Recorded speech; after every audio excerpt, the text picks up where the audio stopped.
अस्सलाम वालेकुम, बिस्मिल्लाहिर्रहमानिर्रहीम। हमारे डिज़ास्टर्स एंड हैज़र्ड्स में हमारा आज लास्ट टॉपिक है अर्बन फायर। देन हमारे जो नेक्स्ट आ जाएगा वो हमारी रिस्क मैनेजमेंट आ जाएगी कि डिज़ास्टर की रिस्क मैनेजमेंट कैसे करें। अर्बन फायर एक बहुत छोटा सा टॉपिक है। वाइल्ड फायर के साथ मैंने इसलिए डिस्कस नहीं किया ताकि आपको डिफ्रेंशिएशन हो जाए। अब आपको वाइल्ड फायर की समझ आ गई है। जो वाइल्ड फायर है वो फॉरेस्ट से रिलेटेड है, जंगलों में होती है, ट्रीज़ वगैरह से रिलेटेड है, ग्रासेस बुशेस वगैरह से रिलेटेड है। वो वाइल्ड फायर बिल्कुल जंगल से आ जाता है, वाइल्ड से, ठीक है। लेकिन जो हमारी अर्बन फायर है वो हमारी टाउन्स एंड सिटीज़ की आ जाती है, ठीक है। अर्बन फायर जो है वो हमारी ऐसे एरिया में होती है जहाँ पे बहुत ही क्राउडेड एरिया हो और फायर कैच करने वाले काफ़ी सारी चीज़ें हों। लाइक मैं अभी आपको बताती हूँ। इसका बहुत ही छोटा सा टॉपिक होता है, बनता है, मतलब आपने सिर्फ इफेक्ट्स कॉजेज़ वगैरह बताने हैं और इसमें हमारी मैनेजमेंट क्या आ जाती है वो बतानी है। मैंने हर टॉपिक की हर डिज़ास्टर के हिसाब से सारी मैनेजमेंट साथ साथ बता दी है, लेकिन ओवरऑल जो डिज़ास्टर रिस्क मैनेजमेंट है वो मैं आपको कल एक्सप्लेन करूँगी। वो एक सेपरेट वास्ट टॉपिक आ जाता है, उसमें सारा कुछ ही एक्सप्लेन करना पड़ता है, इसलिए मैंने वो सेपरेटली कर लिया है, ठीक है। अर्बन फायर में हमारे पास क्या आ जाता है, अकर्स प्राइमरी इन सिटीज़ और towns including buildings having potential to spread rapidly to the adjoining areas. जितने भी एडजॉइनिंग एरियाज है वहाँ पे इजीली स्प्रेड आउट कर जाता है। जो बिल्डिंग्स जल जाती हैं, सिटीज़ टाउन्स वगैरह में होती है, ये घरों वगैरह में हो जाती है, ऐसी ऐसी जगहों पे होती है जहाँ पे बिल्कुल ओवर क्राउडेडनेस होती है और बहुत ही कंजस्टेड सी पॉपुलेशन, कंजस्टेड रेजिडेंशियल हाउसेस वगैरह बनाए होते हैं उन्होंने, तो साथ साथ बहुत जल्दी फायर इग्नाइट करती जाती है, ठीक है। कॉजेज़ में हमारे पास क्या आ जाते हैं, रेजिडेंशियल एक्सीडेंट्स आ जाते हैं। लाइक किसी भी चीज़ का कोई फॉल्ट आ रहा हो, इलेक्ट्रिसिटी कनेक्शन का फॉल्ट हो या फिर इलेक्ट्रिकल एप्लियंसेस का इम्प्रॉपर यूजेज हो, लाइक बहुत ही ज़्यादा ही यूजेज कर दिया जाए कि उसकी वजह से वहाँ पे आग लग जाए, सिर्फ एक ही जगह पे लगने की बजाय वहाँ पे बहुत ही कंजस्टेड बिल्डिंग होती हैं, छोटे छोटे घर, छोटे छोटे कमरे वगैरह होते हैं अर्बन साइड पे, तो काफ़ी चीज़ें ऐसी होती हैं जो बहुत जल्दी से आग को पकड़ लेती हैं, ठीक है। Improper discarding of smoking cigarettes and would ashes, जो यहाँ पे वहाँ पे गर्मी के लिए लकड़ी वगैरह यूज़ की जाती है, तो वहाँ पे अभी सही से आग बुझाई नहीं जाती, वो ऐसे ही डिस्कार्ड कर दिया जाता है। लाइक सिगरेट्स स्मोकिंग करते वक्त ऐसे ही सिगरेट डिस्कार्ड कर दिया जाए। इस तरह की छोटी छोटी चीज़ों से भी आग लग जाती है, ठीक है। इम्प्रॉपर डिस्कार्डिंग आ जाती है इसमें हमारे पास। ये आपका खुद ही अपने हिसाब से सेटअप होने वाला है कि आपको प्रॉपर पता हो कि आपने किस चीज़ को कैसे डिस्कार्ड करना है। इवन वेस्ट वगैरह में अगर हम कहीं बाहर आउट ऑफ पाकिस्तान जाएं तो आपको पता होगा कि सेपरेट बास्केट्स होती हैं कि केमिकल्स वाली कौन सी है, हैज़र्डस वाली कौन सी है, और शार्प चीज़ों वाली कौन सी है, और नॉर्मल फूड वाली कौन सी है। हर एक की सेपरेट बास्केट लगी होती है, ठीक है। लेकिन ये पाकिस्तान में इस तरह के रूल्स नहीं है, बस सारा कुछ एक ही बास्केट में डाल दिया जाता है, ऐसे उठा लिया जाता है और फिर आगे उनको पता हो कि उन्होंने क्या करना है, सेपरेट आउट करना है कूड़े वालों ने और वेस्ट मैनेजमेंट वालों ने। हालांकि ये सारी बास्केट्स वगैरह पाकिस्तान में भी सेपरेट होनी चाहिए। Improper usages of heating appliances, ठीक है। जितनी भी हीटिंग एप्लियंसेस होती हैं उनका भी इम्प्रॉपर यूजेज, बहुत ही ज़्यादा यूजेस वगैरह से भी हीट जनरेट हो जाती है, टेम्परेचर बहुत हाई हो जाता है और इतना हॉट टेम्परेचर होता है कि वहाँ पे आग वगैरह लग जाती है, और इवन कभी गैस का लीकेज वगैरह हो तो उससे हो जाती है।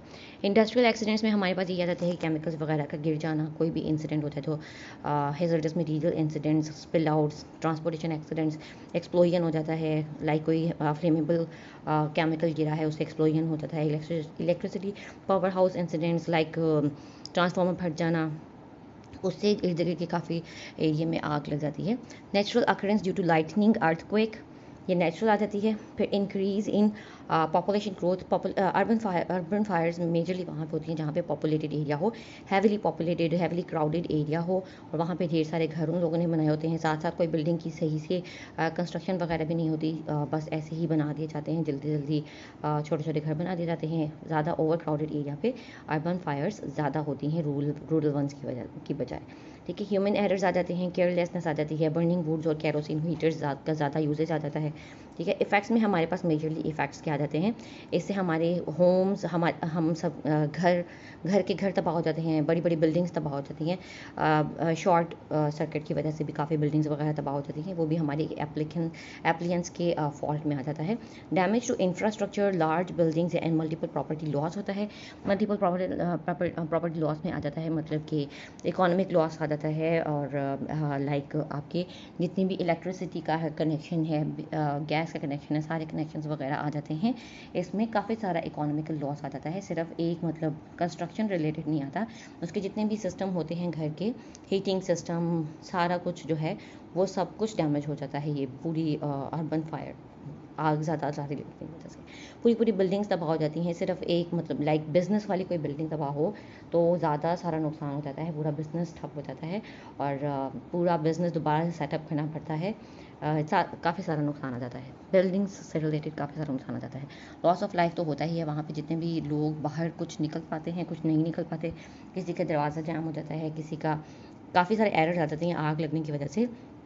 इवन आग खुद भी एक ब्लॉकेज बन जाती है, कुछ लोग बाहर नहीं निकल सकते, ऐसे ही अंदर रह जाते हैं। कुछ लोग सोए होते हैं, उनको पता नहीं चलता कि आग लगी हुई है, तो उस सफोकेशन वगैरह की वजह से फिर डेथ हो जाती है। काफ़ी ज़्यादा लॉस ऑफ लाइफ इसमें आ जाता है। ठीक है, रेजिडेंशियल और बिजनेस डिस्प्लेसमेंट में आ जाता है कि आपको घर वगैरह चेंज करने पड़ते हैं। इवन बिजनेस की बिल्डिंग तबाह हुई है तो आपको पूरी की पूरी बिल्डिंग वगैरह डिस्प्लेस करनी पड़ती है। इवन आपको पूरा बिजनेस दोबारा से सारा स्टार्टअप करना पड़ता है। काफ़ी सारा इकोनॉमिकल लॉस आ जाता है इसमें। ठीक है, मिटिगेशन स्टेप्स हमारे पास क्या आ जाते हैं कि सबसे पहले तो आपको ये फायर फाइटिंग, मैंने लास्ट लेक्चर में फायर फाइटिंग में बताया, फायर फाइटिंग की जो फोर्सेस हैं उनको जो ट्रेन करते हैं उनके लिए सही इंस्टीट्यूशनल मेजर्स होने चाहिए। उनको सही तरह से ट्रेन किया जाए कि कैसे जल्दी से आपने वहाँ पे पहुँचना है और कौन कौन से मेजर्स तय करने हैं। आपको सही से स्ट्रॉन्ग फोर्सेस होनी चाहिए। फायर सप्रेशन कैपेबिलिटीज़, जो जितनी भी कैपेबिलिटीज जिससे फायर सप्रेस करनी है, वो सारी फैसिलिटीज़ ज़्यादा करनी चाहिए और उन्हें सही तरह से proper training and well education देनी चाहिए। इंस्टीट्यूशनल क्लासेस होने चाहिए, एजुकेशनल प्रोग्राम्स होने चाहिए, कॉन्फ्रेंसेस वगैरह अटेंड करें। जितने भी पॉसिबल आपके एजुकेशनल मेजर्स होते हैं, इंस्टीट्यूशनल मेजर्स होते हैं, वो सारे के सारे करने चाहिए। इनको प्रॉपरली ट्रेन किया जाए। सबसे पहला स्टेप फायर फाइटिंग फोर्सेस का आ जाता है। ठीक है, वाइल्ड फायर्स में भी, अर्बन फायर्स में भी। ठीक है, देन सेकेंडली हमारे पास आ जाता है कि proper planning, infrastructure and construction practices. ठीक है, आपके जो घरों की बिल्डिंग वगैरह की कंस्ट्रक्शन है उनको सही तरह से प्रॉपरली प्लान करके बनाया जाए और उसमें इवन सेफ्टी प्लानिंग वगैरह के हिसाब से किया जाए। मतलब अगर कोई आग लग गई है तो आपने किधर से बाहर निकलना है, एक बैक डोर भी होता है। इवन आप ऑफिस वगैरह में देखें, अगर जगह थोड़ी है तो उसके हिसाब से भी आपको दूसरी तरह प्लानिंग करनी चाहिए। अपनी कंस्ट्रक्शन इस तरह रखें, उसका इंफ्रास्ट्रक्चर ऐसा हो कि आपको सही से पता हो कि आपने फायर को बचाना कैसे है, मतलब लगे ही ना। ठीक है, लेकिन अगर लग गई है तो उसके लिए हमने क्या क्या मेजर्स लेने हैं, कहाँ से हमने एग्जिट करना है, कहाँ से हेल्प लेनी है, कैसे कैसे फ़ोन करना है। इवन अपने पास अपनी किट्स वगैरह भी होनी चाहिए, फायर रिमूवल, फायर एक्सटिंग्विशर्स वगैरह होने चाहिए। वेल डिज़ाइन बिल्डिंग्स होनी चाहिए, adequate capacity to build fire safety plans. ऐसी बिल्डिंग्स हों जिसमें आपके फायर सेफ्टी प्लान्स सही से उसमें इंस्टॉलमेंट हो, ऑलरेडी उसमें एक्सटिंग्विशर्स वगैरह पड़े हों, इमरजेंसी बटन हो कि आपने फ़ौरन से वो प्रेस करना है और फिर बाद में एग्ज़िट किधर से करना है, किस डोर से करना है। सही से वेल डिज़ाइन बिल्डिंग्स हों और जब ये कंस्ट्रक्शन वगैरह हो रही होती है तो उनको इंस्पेक्ट भी किया जाए। जो इंस्पेक्शन टीम्स वगैरह होती हैं वो सही से इंस्पेक्ट करें कि इन्होंने वाकई अपने मैप के अकॉर्डिंगली ही बनाया है। फायर सेफ्टी की सारी कर रहे हैं ये कंस्ट्रक्शन की, इंस्पेक्शन भी होनी चाहिए। ठीक है, safety at home and work places भी आ जाता है कि आपके पास इमरजेंसी कम्युनिकेशन प्लान्स होने चाहिए कि आपने कि कोई कोड वर्डिंग होती है कि हाँ आग लग गई है तो आपकी ज़्यादा आग है तो बाहर निकलना है या क्या करना है।